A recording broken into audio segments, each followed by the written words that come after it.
ತುಮಕೂರಿನಲ್ಲಿ ಮಾಜಿ ಶಾಸಕ ಡಿಸಿ ಗೌರಿಶಂಕರ್ ಹಸಿ ಬಿಸಿ ಹೇಳಿಕೆ. ಜನಸಂಪರ್ಕ ಸಭೆಯ ಬೆನ್ನಲ್ಲೇ ಸುದ್ದಿಗಾರರೊಂದಿಗೆ ಮಾತನಾಡಿದ ಮಾಜಿ ಶಾಸಕರು, ತಮಗೆ ಕಾಂಗ್ರೆಸ್ನಲ್ಲಿ ಕಡೆಗಣನೆ ಇಲ್ಲ ಎಂದು ಸ್ಪಷ್ಟಪಡಿಸಿದ್ದಾರೆ. ಅಷ್ಟೇ ಅಲ್ಲದೆ ಪ್ರಸ್ತುತ ರಾಜಕೀಯ ವದಂತಿಗಳು ಹಾಗೂ ಜಿಲ್ಲಾ ಪ್ರಗತಿಯ ಕುರಿತು ಗೌರಿಶಂಕರ್ ಬಿರುಸಿನ ಪ್ರತಿಕ್ರಿಯೆ ನೀಡಿದ್ದಾರೆ. ಈ ಕುರಿತು ಒಂದು ಕಂಪ್ಲೀಟ್ ರಿಪೋರ್ಟ್ ಇಲ್ಲಿದೆ. ತುಮಕೂರಿನ ಗ್ಯಾರಂಟಿ ಕಚೇರಿಯಲ್ಲಿ ನಡೆದ ಜನಸಂಪರ್ಕ ಕಾರ್ಯಕ್ರಮದ ಬಳಿಕ ಮಾಜಿ ಶಾಸಕ ಡಿಸಿ ಗೌರಿಶಂಕರ್ ಮಾಧ್ಯಮಗಳೊಂದಿಗೆ ಮಾತನಾಡಿದರು. ಕಳೆದ ಹಲವು ತಿಂಗಳುಗಳಿಂದ ನಿರಂತರವಾಗಿ ಜನರ ಸಮಸ್ಯೆಗಳಿಗೆ ಅಧಿಕಾರಿಗಳ ಮೂಲಕ ಸ್ಥಳದಲ್ಲಿ ಶೀಘ್ರ ಪರಿಹಾರ ಒದಗಿಸುತ್ತಿರುವುದಾಗಿ ತಿಳಿಸಿದ ಅವರು, ದೂರುಗಳ ಇತ್ಯರ್ಥಕ್ಕೆ 15 ದಿನಗಳ ಗಡುವು ನಿಗದಿ ಮಾಡಿದ್ದು, ಈಗಾಗಲೇ ಶೇಕಡಾ 70ರಷ್ಟು ಸಮಸ್ಯೆಗಳು ಯಶಸ್ವಿಯಾಗಿ ಬಗೆಹರಿದಿವೆ ಎಂದರು. ಇದೇ ವೇಳೆ ಸಾಧನ ಸಮಾವೇಶಕ್ಕೆ ಗೈರಾದ ಬಗ್ಗೆ ಪ್ರತಿಕ್ರಿಯಿಸಿದ ಅವರು, ಶಿಷ್ಟಾಚಾರದ ಮುಜುಗರ ತಪ್ಪಿಸಲು ಹೋಗಲಿಲ್ಲವೇ ವಿನಃ ಯಾವುದೇ ಅಸಮಾಧಾನವಿಲ್ಲ ಎಂದು ವದಂತಿಗಳಿಗೆ ತೆರೆ ಎಳೆದರು.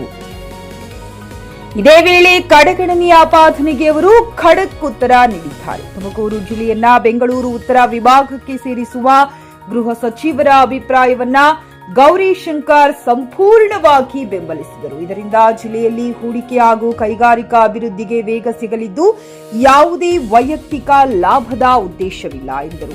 ಕೊನೆಯದಾಗಿ ಸರ್ಕಾರದ ಗ್ಯಾರಂಟಿ ಯೋಜನೆಗಳನ್ನು ಸಮರ್ಥಿಸಿಕೊಂಡ ಅವರು, ಗೃಹಲಕ್ಷ್ಮಿ ಸೇರಿದಂತೆ ಹಲವು ಯೋಜನೆಗಳು ಸಾವಿರಾರು ಕುಟುಂಬಗಳಿಗೆ ಆಸರೆಯಾಗಿದ್ದು, ಇವುಗಳನ್ನು ರಾಜಕೀಯವಾಗಿ ಲಘುವಾಗಿ ನೋಡಬಾರದು ಎಂದು ವಿನಂತಿಸಿದರು. ಒಟ್ಟಿನಲ್ಲಿ ವಿರೋಧಿಗಳ ಕಡೆಗಣನೆಯ ಆಪಾದನೆ ಹಾಗೂ ಪಕ್ಷಾಂತರದ ವದಂತಿಗಳಿಗೆ ಮಾಜಿ ಶಾಸಕ ಡಿಸಿ ಗೌರಿಶಂಕರ್ ತಮ್ಮದೇ ಶೈಲಿಯಲ್ಲಿ ಬ್ರೇಕ್ ಹಾಕಿದ್ದು, ಜಿಲ್ಲಾ ರಾಜಕಾರಣದಲ್ಲಿ ತಾವು ಸದಾ ಸಕ್ರಿಯ ಎಂಬುದನ್ನ ಸಾಬೀತುಪಡಿಸಿದ್ದಾರೆ. ನಾಗರಾಜು, ಕೆಎನ್ಜಿಕೆ ನ್ಯೂಸ್ ಕನ್ನಡ, ತುಮಕೂರು. ಈಗ ನನ್ನ ಮಾತು ಕೇಳುವಂಥದ್ದು, ಫೋನ್ ಮಾಡಿದ್ರೆ ಫೋನ್ ರಿಸೀವ್ ಮಾಡಿ ಕೆಲಸ ಮಾಡ್ತಿರ್ತಾರೆ. ಈ ಸಿಇಒ ಕೂಡ ನನ್ನ ಮಾತು ಕೇಳುವಂಥದ್ದು ಆಗ್ತದೆ. ಸೊ ಹಂಗಾಗಿ ಎಲ್ಲ ಕಡೆಯಿಂದ ಬಂದು ಒಂದೇ ತಾಲೂಕಿಂದೆಲ್ಲ ಈಗ ಕೊಟ್ಟಿಗೆರೆಯವರು ಬರ್ತಾರೆ, ಕೆಲವರು ತುಮಕೂರವರು ಬರ್ತಾರೆ. ಸಹಜವಾಗಿ ನನಗೆ ಆತ್ಮೀಯರಾಗಿರೋಂಥವ್ರು ಬಂದು ಈಗ ನಾನು ಮಾಡೋದು ಸರ್ಕಾರದ ಪರವಾಗಿ ಅಲ್ವಾ.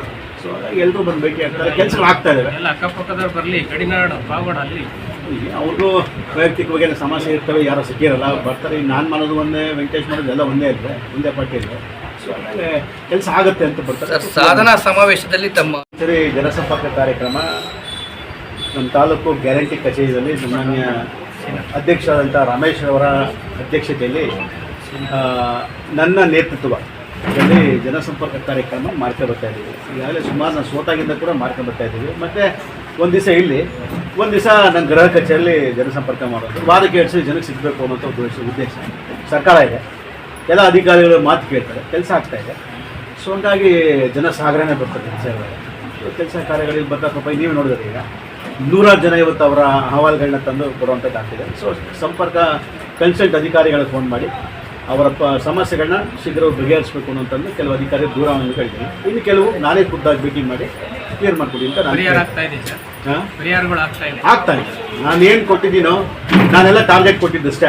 ಯಾವ ಅಧಿಕಾರಿ ಭೇಟಿ ಮಾಡೋದಲ್ಲ ಕೂಡ ನಾನು ಕೊಟ್ಟಿರ್ತೀನಿ. ಫೋನ್ ಮಾಡಿದ ಮೇಲೆ, ಲೆಟರ್ ಕೊಟ್ಟ ಮೇಲೆ ವಿತಿನ್ 15 ದಿವಸಗಳಿಗೆ ಏನಂತ ರಿಪೋರ್ಟ್ ಬೇಕು ಅಂತ ನೆಕ್ಸ್ಟ್ 15 ದಿವಸ ನಾವು ಮಾಡ್ತೀವಲ್ಲ ಜನಸಂಪರ್ಕ ಕಾರ್ಯಕ್ರಮ, ಅಷ್ಟೊಳಗಡೆ ನನಗೆ ರಿಸಲ್ಟ್ ಕೊಡಬೇಕು ಅಂತ ಹೇಳಿದೆ. ಸೊ ಹಂಗಾಗಿ ನಾನು ಹೋಗಿ 15 ಡೇಸ್ ಮತ್ತೆ ಹೋಗಿ ನೋಡಿದಾಗ ನಿಯರ್ಲಿ 70% ಕೆಲಸ ಆಗಿರ್ತಾರೆ.